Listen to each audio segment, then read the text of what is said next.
He shoved my graduation cake off the table. Buttercream smeared across the wooden deck, candles tumbling between people's shoes. Then my 12-year-old nephew Tyler smirked and said, "Pick it up, Aunt Vivian. You're good at cleaning up messes." The whole patio erupted in laughter. My mother laughed the hardest. I stood there, cake server still gripped in my hand, wondering how family could sound so much like enemies. I didn't say a word, just turned and walked through the sliding glass door while their laughter chased me into the Georgia twilight. That night, Mom's text illuminated my phone screen. "We've decided to cut all contact. Don't come around anymore." My sister Stephanie's name appeared below with a thumbs-up reaction. I typed one sentence back. And that's when my entire world shifted. The backyard looked like something from a Home and Garden magazine, string lights crisscrossing overhead, the smell of ribs on the grill drifting through the warm Atlanta air. From where I stood near the beverage table, it seemed like the perfect family celebration. But underneath my smile, I could feel that razor-thin tension nobody ever named out loud. My mother, Gloria, moved from guest to guest like she was hosting a charity gala, wearing that practiced hostess expression. My sister Stephanie sat at the center table, radiant in a coral sundress, soaking up attention like sunshine. Her son Tyler perched beside her, chest puffed out, enjoying the spotlight that had never been mine. "Tell everyone about the Disney trip," someone called out. Stephanie laughed, tossing her highlighted hair. "Oh my God, it was incredible. Mom insisted we extended another 5 days." Mom nodded with false modesty. "Well, they work hard. They deserve nice things." I smiled, that practiced smile, the one you wear when you know you're supposed to. Nobody asked about Boston. Nobody mentioned my master's degree in data analytics. Nobody cared. On the table sat the cake, vanilla with cream cheese frosting, blue piping that spelled "Congratulations, Vivian." Shoved to the far corner next to a stack of Solo cups and a sweating pitcher of sweet tea. Every time someone walked past, they bumped it carelessly, like whether it stayed upright didn't matter at all. I stared at that cake longer than I should have, because it looked painfully familiar, beautiful, ignored, forgotten in plain sight. A breeze rustled through the oak trees. The fairy light swayed gently. For just a second, I thought maybe this time would be different.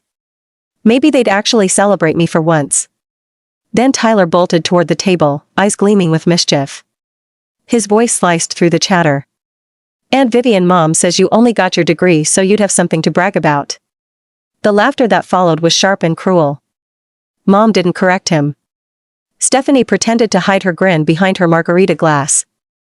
I thought about every time I'd been told to share, to sacrifice, to be the mature one. The one who didn't need validation. The one who never complained. My throat tightened, but I forced it down. When Tyler's hand swept the cake off the edge, everything slowed. The ceramic platter shattering. Frosting splattering across my sandals. Everyone gasping, then laughing harder. I stood frozen, gripping that cake server like a lifeline. Nobody told him to apologize. Not even my father, who sat quietly scrolling through his phone. The last thing I remember was my mother's voice, light and dismissive. "Oh, come on, Vivian. Don't be so dramatic." I set the server down, untied my apron, and walked toward the gate. Every footstep echoed too loud against the wooden deck. Their laughter followed me like music from a party I'd never truly been invited to. Outside, the air felt cooler. The sky had deepened to purple. I climbed into my Honda Civic and drove away without saying goodbye. For the first time in my life, I didn't cry. I just knew something inside me had finally broken and there was no repairing it after tonight. I drove for hours that night, headlights cutting through empty Georgia highways. My hands strangled the steering wheel until my knuckles ached. The laughter from that patio kept replaying the sound of breaking ceramic, my mother's voice echoing, "Don't be so dramatic." By the time I reached my apartment in Midtown Atlanta, it was past 1 in the morning. The city hummed quietly, rain beginning to tap against the windows. I dropped my keys on the kitchen counter, kicked off my sandals, and sank into the silence. My phone buzzed. A message from Mom. For half a heartbeat, I thought maybe, just maybe, it would be an apology. But when I opened it, the words cut cleaner than any blade. "We've decided to cut all contact. Don't come around anymore." Seconds later, a blue thumbs-up icon appeared beside it. Stephanie's reaction.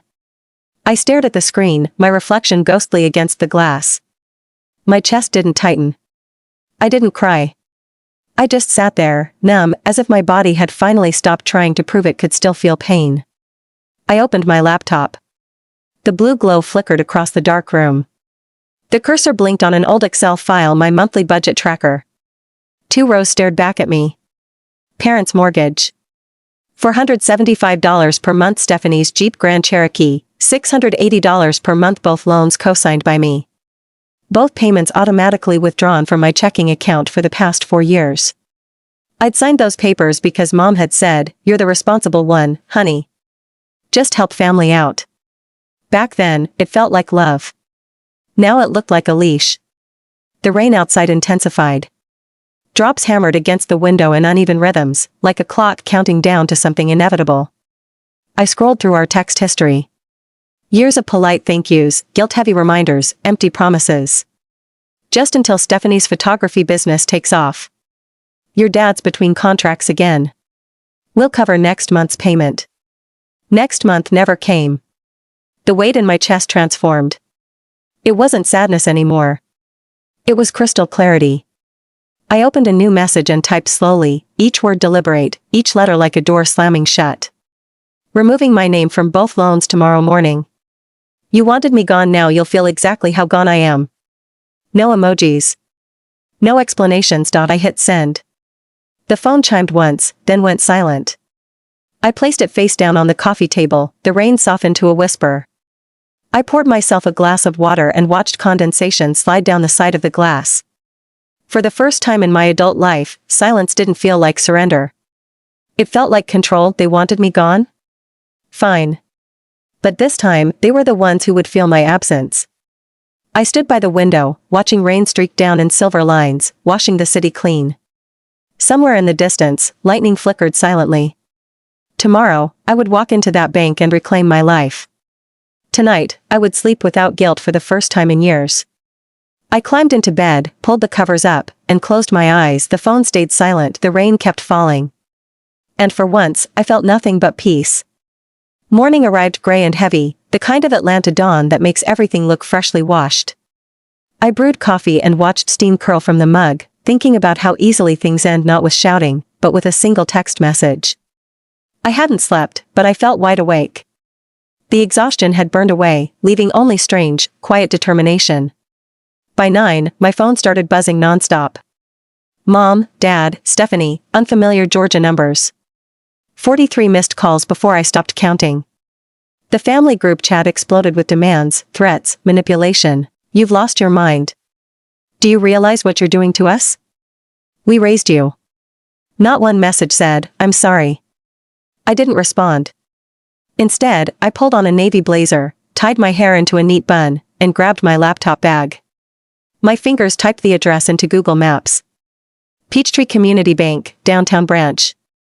Mr. Harrison met me in a quiet consultation room with cream-colored walls and a potted fern in the corner. He was in his mid-50s, kind eyes behind tortoiseshell glasses. "Ms. Brooks," he said, extending his hand. "I reviewed the documents you emailed last night. I believe I understand the situation." I sat across from him, hands folded. I co-signed 2 loans, one for my parents' house, one for my sister's vehicle. I've been making payments for 4 years. I need out. He nodded slowly. You're not the first person to be exploited under the banner of family. He slid a folder toward me. If you can prove you hold no ownership stake or financial interest in their properties, we can initiate the cosigner release process. You'll also have the option to freeze any joint credit access. I handed him my prepared folder: lease agreement, pay stubs, email chains, even an old text from Mom that read, "The house is ours. You just helped with paperwork." Mr. Harrison read silently, then looked up. "This is everything we need." He picked up his phone. "Legal?" "Yes, I need to start co-borrower removal proceedings. Vivian Brooks. Effective immediately." The sound of his pen clicking was small, but to me it felt seismic. My hands trembled as I signed. Each signature felt like cutting another invisible string that had bound me for years. When he stamped the final document, the thud echoed through the room like a gavel. He looked at me kindly. "You did the right thing, Ms. Brooks. Sometimes protecting yourself is the only way to teach others to respect you." Outside, cold wind bit at my cheeks, but my chest felt lighter than it had in years. I stopped at a coffee shop on the corner. When the barista handed me a cappuccino, she smiled. "Have a great day." I met her eyes and said something I hadn't been able to say and truly mean in years. "I will." That evening, as I sautéed vegetables in my tiny kitchen, my phone buzzed again. The family group chat glowed on the screen. "How dare you destroy our credit? You're heartless. You'll regret this." I typed one calm line. I just stopped paying for people who laughed when my cake hit the floor. Then I pressed send and set the phone down. The silence that followed wasn't empty. It was freedom. 5 days passed before the pounding started. Sharp, angry, relentless, each strike vibrating through the thin walls of my apartment. I froze mid-step, the pot of pasta water hissing on the stove behind me. My stomach knotted with cold certainty even before I checked the video intercom. On the screen stood my mother and Stephanie. Two faces I'd known my entire life, now twisted with fury. Mom's jaw was clenched tight, arms crossed like she was preparing to deliver a lecture. Stephanie's eyes were wild, red-rimmed, mascara smudged. "Vivian." Mom's voice pierced through the door, high and shaking. "Open this door right now. We need to talk about what you did with the bank." I didn't move. The hallway camera showed them shifting anxiously, glancing around as curious neighbors peered out from adjacent units. Stephanie's voice rose, shrill and desperate. "You ruined everything. The bank froze our accounts. Mom's credit is destroyed. My Jeep is about to be repossessed. You think this is funny?" Funny. The word stung not because of what she said, but because that's how they'd always treated me. As a joke. As the strong one who didn't get to have feelings, I took a slow breath, steadied myself, and opened the 911 app on my phone. "Atlanta Police Department," I said quietly into the call. "Two individuals are outside my apartment, yelling and refusing to leave. I'd like to report trespassing." "Do you know these individuals?" the dispatcher asked. "Yes," I said softly, eyes fixed on the monitor. "They're my family. But today they're just people violating my boundaries." Outside, the pounding intensified. Stephanie's fist slammed against the door. "Vivian, you're tearing this family apart. You think cutting us off makes you strong? You're selfish." Mom's voice cracked, half rage, half panic. "We're your parents. You don't treat family like strangers." 12 minutes later, flashing blue and red lights painted the parking lot below. Two police officers appeared in the camera frame, one male, one female, calm, professional. They approached my mother first. I watched through the intercom as Mom rushed toward them, pointing frantically at my door. "She's my daughter. She destroyed our finances. We just want to talk to her." Stephanie's voice broke into sobs. "She's going to cost me my car. My fiancé is threatening to leave because of her credit damage. She's heartless." The male officer raised a hand gently. "Ma'am, this is private property. If the resident has asked you to leave, you need to leave." "She's my child," Mom shouted. "I have rights." The officer shook his head. "You have rights as a mother, but not the right to trespass on an adult's private residence." The camera shook slightly as Stephanie backed away, her face collapsing into frustration. For a brief second, guilt brushed against me, light, fleeting, familiar. But then I remembered the frosting splattered across the deck, the laughter, the text message that ended everything. No, I thought. Not again. Through the intercom speaker, I spoke quietly, just loud enough for the microphone to catch. "If they act like intruders, the line between family and boundary doesn't exist anymore." The officer turned toward the camera and nodded slightly, as if acknowledging my words without needing further explanation. He gestured toward the stairwell. "This conversation is over. Let's go." Mom turned back to face the door, her eyes burning with betrayal. "You'll regret this, Vivian. Blood doesn't disappear just because you say so." I didn't answer. The door stayed closed. They left under the dull flash of police lights, their footsteps echoing down the stairwell, heavy, defeated, fading into silence. When quiet finally returned, it felt like oxygen flooding into a room that had been sealed shut for years. I slid down to the floor, back against the wall, phone still recording. My hands trembled, not from fear, but from release. The audio kept playing, their voices, the pleading, the anger. I saved the file and named it. Boundaries, May 3, 2025. That night, I stood by the window watching the city breathe beneath me. Cars glided past, headlights streaking across wet asphalt. Somewhere below, people laughed, ordered takeout, lived their lives without knowing mine had just fractured completely.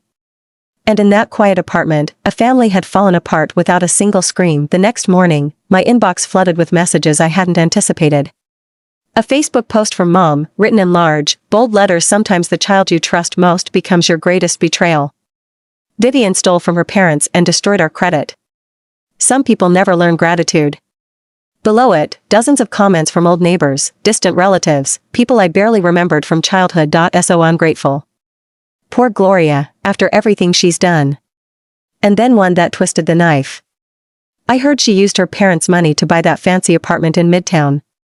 I stared at the screen. The old me would have panicked, written lengthy explanations, begged people to believe my side. But now I just breathed slowly. They were throwing fire, but I refused to burn. Instead, I opened a new email, short, measured, professional.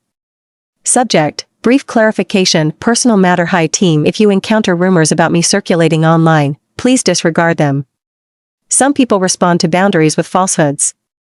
I'm fine and appreciate your professionalism and discretion. Best, Vivian. Then I closed my laptop. The truth doesn't need shouting. It only needs time. 4 days later, a cream-colored envelope arrived at my office. The letterhead read, Peachtree Community Bank. Inside was a document signed by Mr. Harrison. This letter confirms that Ms. Vivian Brooks has been fully released from all liabilities concerning the joint mortgage and vehicle loan under the names of Gloria and Stephanie Brooks. The embossed gold seal at the bottom shimmered under the fluorescent lights. My fingers brushed across the paper, tracing the curve of my signature. The moment everything changed. It wasn't revenge. It was justice. That evening, the Facebook post disappeared. Maybe someone told mom the truth. Maybe the bank called to verify her claims. I didn't care anymore. The damage didn't matter because I'd stopped living for their approval. Still, my phone buzzed again. A message from a number I hadn't saved in months. You'll pay for this, Vivian. You think you've won? I smiled faintly. Winning wasn't the point. Freedom was. I walked to the window, watching the Atlanta skyline stretch out like a map of second chances. The air smelled like rain and possibility, sharp and clean. For the first time in my adult life, I felt unchained. That night, I ordered Thai food, poured myself a glass of wine, and put on a documentary I'd been meaning to watch. My phone buzzed a few more times. More messages from relatives I hadn't spoken to in years, people suddenly interested in my side of the story. I silenced them all. Sometimes silence isn't weakness. It's the sound of power finally speaking for itself. I curled up on my couch, wrapped in a soft blanket, and watched the rain tap gently against the window. Tomorrow, I would wake up without debt hanging over my head. Without monthly reminders of their manipulation. Without the weight of their expectations crushing my shoulders. Tomorrow, I would wake up free. Weeks passed, and the noise finally died. No more late-night calls. No more Facebook whispers. The silence that once terrified me now felt like sanctuary. I focused on my work at DataStream Solutions, finishing a complex project that landed me a quiet promotion. Jennifer, our director, said during a team meeting, Vivian, you lead with consistency. People trust that. It was the first time anyone had said those words to me without a hint of obligation attached. At home, life found its rhythm. Morning yoga with an online instructor. Evening walks around Piedmont Park. Laughter with friends who saw me not what I could provide. My friend Brianna brought over homemade cookies one Saturday. You seem different, she said, studying my face. Lighter somehow. I stopped carrying other people's weight, I replied simply. Another friend, Jonathan, teased me about the succulent collection growing on my windowsill. They're like you now, low maintenance and thriving. I laughed. Really laughed. The sound felt foreign and wonderful. Then one afternoon, I received an email from Mr. Harrison with an attachment, a photo of my release document, now framed and displayed in the bank's compliance office. We use this as an example in our financial counseling sessions, his message read. Your case helps others understand that protecting yourself isn't selfish, it's necessary. I smiled, sipping coffee by the window. For once, I wasn't someone's safety net. I wasn't the family backbone. I wasn't the one expected to sacrifice endlessly.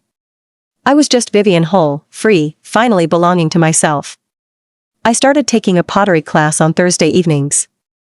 My first bowl came out lopsided and uneven, and I loved it. I kept it on my kitchen counter, a reminder that imperfection was allowed. That I was allowed. I joined a book club that met at a cozy cafe in Virginia Highland. We discussed novels over lattes and shared pieces of our lives in the margins between chapters. Nobody there knew my history, my family drama, my past as the responsible one. They just knew Vivian, the woman who laughed at dry humor and always ordered extra foam. I donated the clothes I'd worn to family gatherings, the outfits carefully chosen to avoid criticism. I replaced them with things I liked: bold colors, comfortable fabrics, styles that made me feel confident rather than careful. My apartment slowly transformed. I hung artwork I'd been too afraid to buy before, worried about what visitors might think. I bought a deep blue velvet armchair that served no practical purpose except that it made me happy. I adopted a rescue cat named Pepper who sprawled across my laptop during work calls and demanded attention on her own schedule. Life became mine. One evening, as I sat in that blue chair with Pepper purring on my lap, I realized I'd gone an entire week without thinking about them. An entire week without checking to see if they'd posted about me, without wondering if they were okay, without that familiar knot of anxiety in my stomach. The absence of that anxiety felt like flying. I looked around my apartment: the mismatched pottery, the thriving succulents, the ridiculous blue chair, the cat who chose me, and felt something I hadn't felt in years. Home. Not the place where I grew up. Not the house where I was always performing. But here. This space I'd created. This life I'd built from the ruins of their expectations, this was home. 14 months later, my phone lit up with a single message from Stephanie. I'm sorry for everything. That was it. No excuses, no explanations.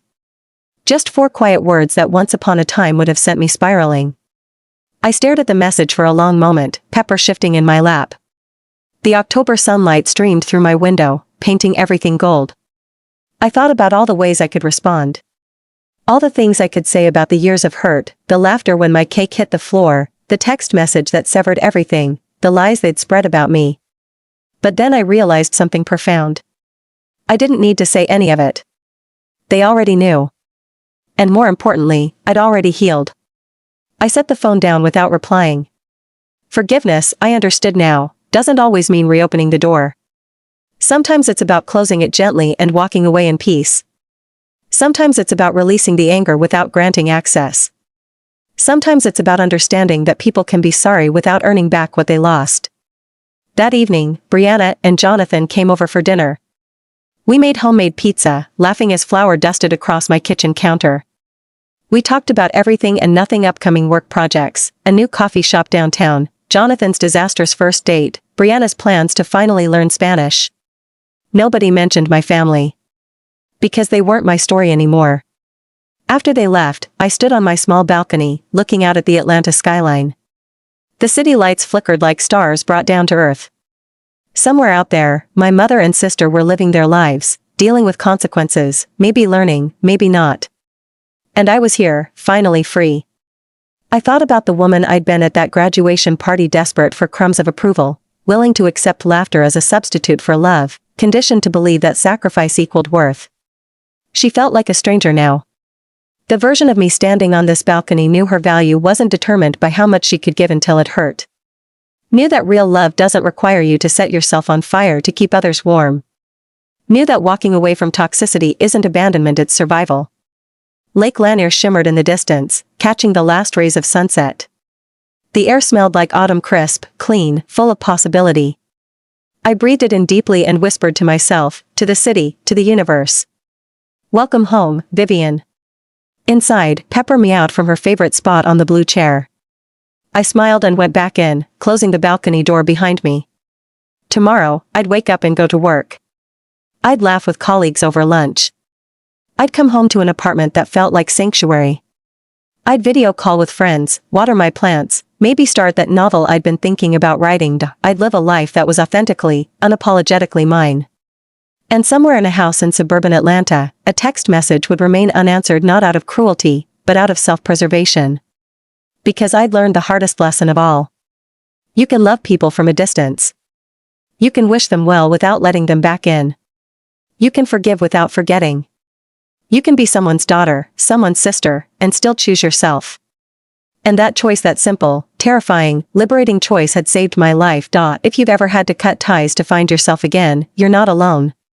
Share your story below, and remember, choosing yourself isn't selfish. It's survival.